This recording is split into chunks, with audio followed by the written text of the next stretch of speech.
الحمد للہ رب العالمین والصلاة والسلام علی رسولہ الکریم وعلی آلہ وصحبہ اجمعین، اما بعد۔ واجب الاحترام سامعین کرام،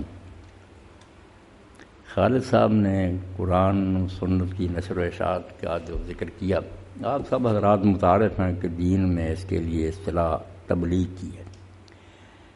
تبلیغ ہمارے یہاں صرف ایک نفلی نیکی سمجھی جاتی ہے کہ اچھا کام ہے، آدمی دوسروں تک بھی بات پہنچائے، مگر دین کی روشنی میں معاملہ اتنا سرسری نہیں ہے۔ تبلیغ دین جو ہے اتنا اہم معاملہ ہے کہ آخرت کی عدالت جو ہے اس میں مواخذہ کا انحصار صرف اس پر ہے کہ انبیاء علیہ السلام نے بات لوگوں تک پہنچائی ہے یا نہیں۔ اگر اللہ کے رسولوں کی طرف سے معاذ اللہ یہ کوتاہی رہ جاتی کہ وہ کوئی بات لوگوں تک نہ پہنچا سکتے تو انبیاء مجرموں کے بعد اللہ کٹہرے میں کھڑے ہوتے، لوگ بری ہوتے۔ اب رسالت مآب علیہ السلام کے بعد چونکہ سلسلہ نبوت ختم ہو چکا ہے، اس لیے میں اور آپ سارے جو ہے نا اس فریضہ کے مکلف ہیں جو انبیاء علیہ السلام کے ذمہ تھا۔ یہ نفری نیکی نہیں بلکہ ساری نیکیوں کی جڑ ہے کہ ہم قرآن و سنت کو اور اللہ کے رسول کے پیغام کو لوگوں تک کنوے کرتے ہیں۔ اس میں ہماری کوتاہی ہو گئی تو نماز و روزہ کی کثرت ہماری جان نہیں بخشوا سکے گی۔ اسی لیے علامہ اقبال رحمۃ اللہ علیہ فرماتے ہیں، تا نہ خیزت بانگ حق ازال میں گر مسلمانی نے آسائیدہ۔ جب تک پوری دنیا میں دین حق کا غلبہ نہیں ہو جاتا، اگر مسلم ہو تم لوگ تو ایک دم کے لیے آرام نہیں کر سکتے۔ ہمیں نہیں چھٹی، ہمارا تو کام بہت بڑا ہے کہ مشرق و مغرب میں ابھی کفر و الحاد کا غلبہ ہے، اس کے مقابلہ میں ہم عملاً تو اسلام کو کیا نافذ کر سکتے، اسلام کو اس کی صحیح شکل میں پیش بھی نہیں کر سکتے۔ اور یہ میڈیا جس کا تذکرہ خالد صاحب نے کیا، یہ الٹا اسلام سے لوگوں کو بدنام کرنے کا باعث بنا۔ اسلام کے جو وکیل آتے ہیں نا، وہ ایسی تعبیریں کرتے ہیں، شد پریشاں خواب من از کثرت سے تعبیر۔ کل ہی ایک بچی پڑھی لکھی ملنے کے لیے انہوں نے کہا، مولانا ہمیں تو پتہ نہیں لگتا کہ اسلام کیا۔ غامدی صاحب خوش کہتے ہیں، اسرار صاحب خوش کہتے ہیں، کوئی آنے والا۔ تو اسلام بھی نہ لوگوں کی نگاہوں میں بالکل ایک مشتبہ شے ہو گئی۔ ان حالات میں یہ قدم جو آپ لوگوں نے اٹھایا، اس کو نفلی نیکی نہ سمجھیں، یہ فرائض کا بھی سرے کا مسئلہ ہے کہ امت مسلمہ کتاب و سنت کو اپنی اصل شکل میں پوری دنیا کے سامنے لائے، ہر زبان میں لائے، ہر طریقہ سے لائے، ممبر و محراب سے یا میڈیا سے۔ اور اس بارے میں جو کوتاہی ہمارے بڑوں سے آپ نے دیکھا کہ آ رہا ہے، مکبر الصوت کے بارے میں لاؤڈ اسپیکر کے کہہ دیا کہ آ رہا اللہ ہے، اس کو استعمال نہیں کرنا چاہیے، مسجدوں میں داخل نہ ہونے دو، مگر کیا نتیجہ نکلا؟ بے دین لوگوں نے قبضہ کر لیا اور بات کا اب آخر میں ہوش آئی، اب حرم شریف میں بھی اسپیکر استعمال ہوتا۔ اسی طرح میڈیا کے بارے میں جو جھسک کر لوگ قدم اٹھاتے ہیں، تصویر آتی ہے، یہ ہوتا، یہ بہت بڑی کوتاہی ہے۔ آپ اللہ کے رسول اللہ علیہ السلام کی سنت کو دیکھیں کہ دین پہنچانے کے لیے آپ نے ہر وہ طریقہ اختیار کیا جو اس معاشرے میں اس وقت رائج تھا۔ اس میں جو برائیاں تھیں وہ نہیں آپ نے ان کو چھوا، مگر طریقہ وہی اپنا۔ النذیر الاعلیان آپ دیکھتے ہیں کہ ننگا ہو کر پہاڑ پر کھڑا ہو جاتا تھا اور چیختا چلاتا تھا لوگوں، خطرہ خطرہ خطرہ۔ نبی علیہ السلام نے یہی طریقہ، پہاڑ پر کھڑے ہوئے، اسی طرح آواز دی، ننگے نہیں ہوئے۔ یہ کام صرف چھوڑ دیا، باقی اسی طرح پکارا، سارا مکہ دوڑایا۔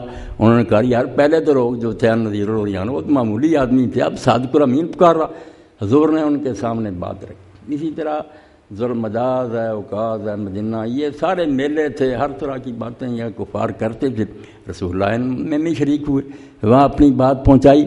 تو یہ میڈیا کا جو مسئلہ ہے نا، خالد صاحب نے پیش کیا، اور دوسرا ذرا بھی یقین جانیں میری نگاہ میں اس وقت مسلمانوں کے فرائض میں سے ہم ترین، بجائے بے دینوں کے نیک لوگ قبضہ کریں اس پر اور اس کے ذریعے اللہ کا دین پہنچائیں، ورنہ اس کوتاہی کے لیے ہم اللہ کے حضور جواب دیں گے۔ کہ تو ان باتوں میں پھنسے رہا کہ تصویر اور ہماری لوگ جو تھے انہوں نے ساری دنیا کو گمراہ کر دی۔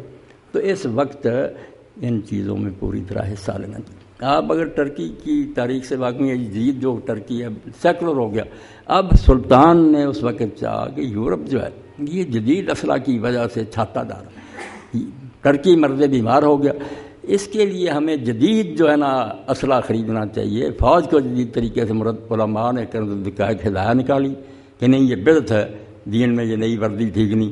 انہوں نے پھر دین سے جان ہی چھڑا لی کہ ایسا دین جب میں برباد ہی کر رہا، کیا فائدہ؟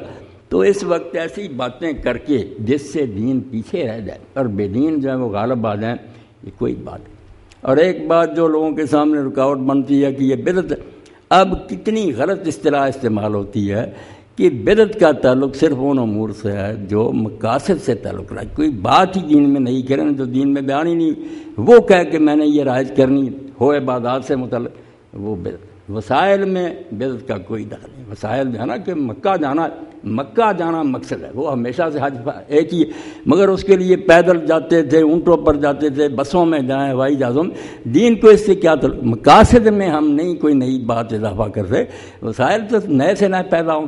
جنگ لڑنے کے لیے اب ٹینک نکلا ہے، جہاز ہیں، ساری چیزیں دین ہی دین، بشرطے کہ مقصد نیک ہو۔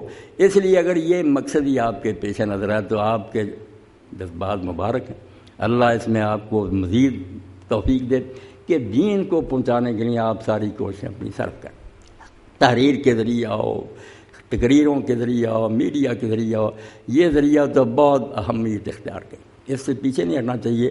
اور اس میں ساتھ دینا جو ہے نا، اس کو آپ سمجھیں جہاد۔ سورہ الفرقان نازل ہوئی مکہ میں، یہ جنگ کو قتال تو نہیں تھا، مگر اس وقت کہتا وجاہدہم بہ جہادا کبیرا، قرآن کے ذریعہ ان کفار سے بہت بڑا جہاد کرا، اس کو پہنچاؤ ان تک۔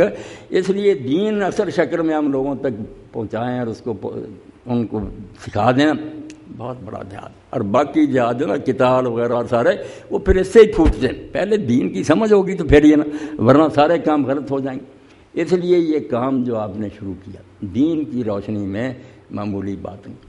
میں صرف علامہ اقبال کے وہ اشعار اپنی اور آپ کی یاد دہانی کی عرض کروں گا۔ لرزمت شرمیں کیوں روز شمار، کیسا خطرناک وقت ہوگا، اللہ کرسی عدالت پر ہوگا، رسول اللہ کھڑے ہوں گے، ہم امت پیش ہوں گے، تو فرماتے ہیں لرزمت شرمیں کیوں روز شمار، حساب کے دن ہے مسلمان، جو شرمندگی اور ندامت تجھے ہوگی اس کا احساس کر کے میں کام جاتا ہوں۔ لرزمت شرمیں کیوں روز شمار، پرصدتنا آبروئے روز کا، ساری کائنات کا فخر اور اللہ کی ساری مخلوق میں سے اعلیٰ ترین ہے۔ اللہ کے رسول نے جب پوچھا تو سے مسلمان سے، حرف حق کا حضرت من بردائی، اللہ کا کلام تم نے مجھ سے وصول کر لیا تھا اور میں نے عرفات میں پوچھ لیا تھا کہ میں نے دین پہنچا دیا، اور تم نے لاکھوں کے مجمع میں کہا کہ ہاں اللہ کے رسول حق ادا کر لیا، حرف حق کا حضرت من بردائی، بس تیرا آبادی گرانا سن، وہ کلام مجھ سے لے لیا اور کیوں دوسروں تک نہیں پہنچا؟ اتنی مخلوق جہنم میں گئی، کون ذمہ دار ہے؟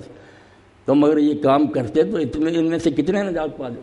اس وقت لستا منی گویدت مولا، جب ہمارے آقا نے کہہ دیا تو میرا تو تم سے کوئی تعلق نہیں، اگر میری امت ہوتے تو میری میراث کی حفاظت نہ کرتے، جو ترکہ میں دے گیا تھا جائیداد اس کو بچاتے نہ تو وائے ماں بر اے وائے ماں اے وائے، تو ہماری ہلاکت اور تباہی کے سوا ہمارے پلے کیا پڑے گی، کیا منہ دکھائیں گے؟ اس لیے اس کو آپ بالکل نہ سمجھیں کہ یہ کوئی کاروبار ہے یا کوئی پیشہ ہے۔ اگر ایسی کوئی چیز ذہن میں وہ بھی خالد صاحب بھی خرچ لیں تو یہ کوئی کمرشل معاملہ، یہ اللہ کے رسول کا کام دھرنا، آپ کا مشن، اس کی توسیع ہے، اس کو آگے پھیلانا، اور سارے فرائض سے آپ اس کو مقدم جائیں۔ باقی باتوں میں کچھ کوتاہی رہ دے، مگر آپ جہاں بیٹھیں، جس محفل میں شریک ہوں، حضرت یوسف علیہ السلام جیسا انداز اپنائے کہ پوچھا تو قیدیوں نے یہ تھا کہ ہم نے یہ خواب دیکھا، آپ کی صاحب، مگر لگن تھی نا کہ دین پہنچانا۔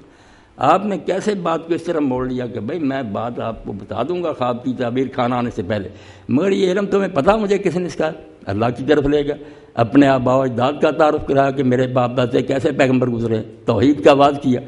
جب دل کو لگ جائے نا بات، بے شک خبروں پر تبصرہ ہو رہا ہو، شادی کی محفل ہو، آپ کے اندر اتنی صلاحیت دانائی ہونی چاہیے کہ لوگوں کو محسوس بھی نہ ہونے دیں آپ کے یہ ہمیں کچھ سبق پڑھانے لگیں، ان کی باتوں میں لگ کر نہ بات کو اس طرح موڑو کہ وہ سمجھے وہی سلسلہ چل رہا، مگر دین کے ساتھ وہ بات جڑ جائے۔ اس کے لیے انتہائی لگن اور شغف کی ضرورت ہے۔ جب دل میں یہ بات بیٹھ جائے گی نا کہ اللہ کے رسول علیہ السلام جو ہمیں دے گا، یہ ہر بندے تک پہنچانا ہمارا کام ہے۔ اس لیے یہ جو ہے نا میڈیا، عبادت سمجھ کر آپ اس سے تعاون کریں، دام میں در میں سخن جو بھی ساتھ دے سکتا وہ سمجھے کہ یہ جہاد فی سبیل اللہ، میری ایک پائی بھی جیسے فرمایا اللہ کے راستے میں ایک درہم خرچ کرو 700 گنا اللہ جل دے، یہ سمجھ کر ان میں حصے لو اور اپنے دلوں میں بٹھاؤ کہ جب ہم رسالت مآب علیہ السلام کی بارگاہ میں حاضر ہوں قیامت کا دن، حضور یہ کہہ سکیں کہ بیٹا واقعی تم نے میرے بعد میرے دین کی حفاظت کے لیے دن رات ایک کر دیا، شاباش، سفارش فرمائے۔ ورنہ اگر یہی ہوا کہ لستا منی گویدت مغائب، آقا نے کہہ دیا کیا منہ لے کر آئے، کیا مجھ سے توقع رکھ، میرا دین تو مغلوب رہا، وہ مظلوم رہا، بالکل غریب ہو گیا، تمہارے اپنے گھروں میں غریب ہو گیا۔ کافروں کو تو کیا کہنا، ہمارے اپنے گھروں میں تو بھائی آئی ہوئی ہے، اس نامراد میڈیا کی برکت ہے، اس کا کوئی تریاک نہیں، مداوع نہیں، کیا کتنے بیبیاں تو میرے سامنے روتی ہیں کہ مولوی صاحب ہماری تو عمر گزر گئی، مگر ہمارے جو بچے پرورش پا کیا بنیں گا، دین سے سارے دور ہوتے ہیں۔ حافظ قرآن بچے چھوڑ گئے نوازیں سارے، ان کے والد روتے ہیں کہ ہم نے اتنے شوق سے۔